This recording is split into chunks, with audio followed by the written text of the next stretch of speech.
Now we turn to Ms. Mniki-Mangaliso. So can you please tell us what, in fact, I mean, we've been talking about citizen-generated data. Can you really tell us what the role of civil society is in terms of collecting and using and disseminating citizen-generated data?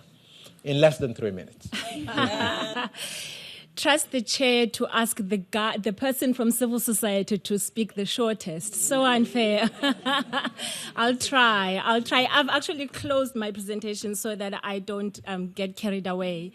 Thank you so much. I do want to start off by appreciating the moment actually we've been given to actually talk about citizen-driven data or generated data, because I don't think that enough conversation is taking place. Now, we know that citizen-generated data is basically an effort where citizens decide that they are going to take power back in their hands by monitoring the extent to which governments are actually delivering on their commitments.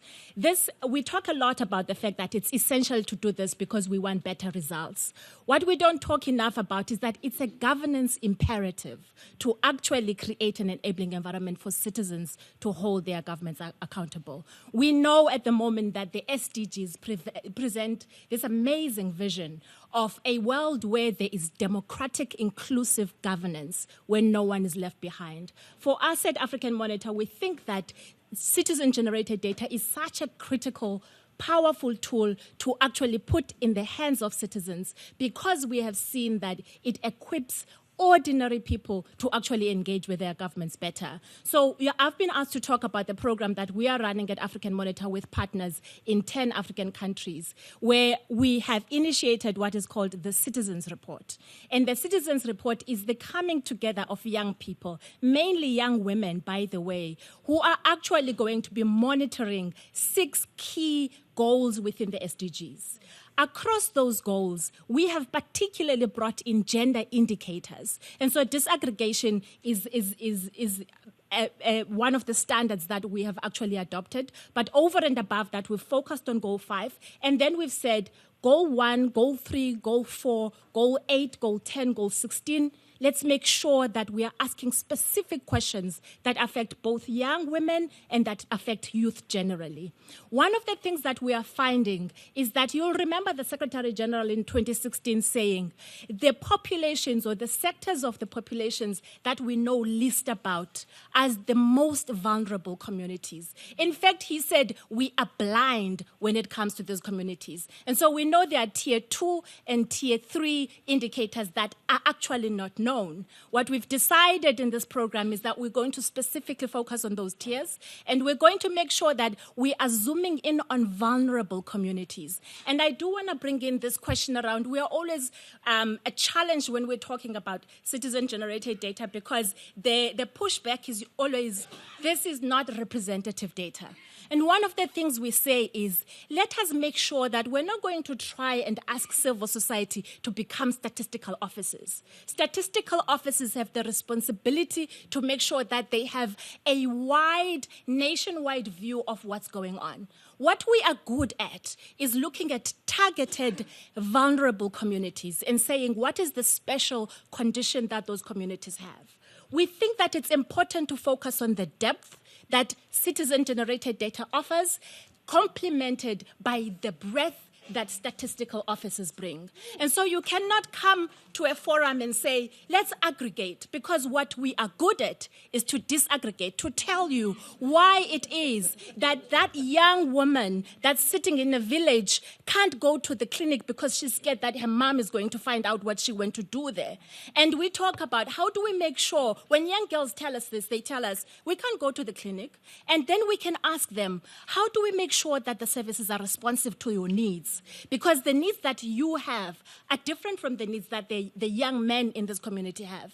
We can come back to policymakers and say, in order to tweak the system to be better responsive, this is what young women in this vulnerable community are saying. What that does is that it offers you a level of information that statistics cannot offer you. And so there's value in bringing both.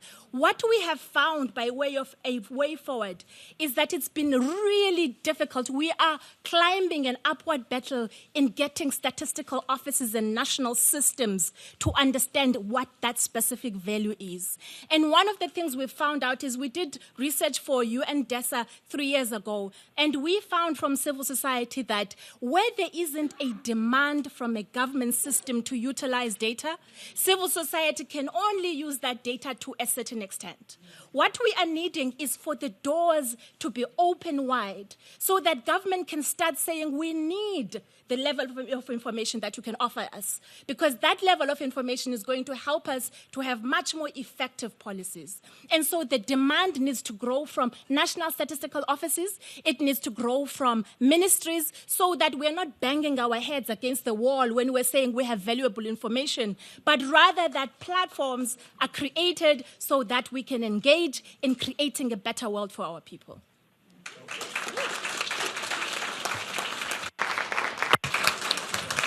Thank you very much, and leave it to civil society to really, lighten up the room. So, usually, if you have statisticians talking, it's really quite dull.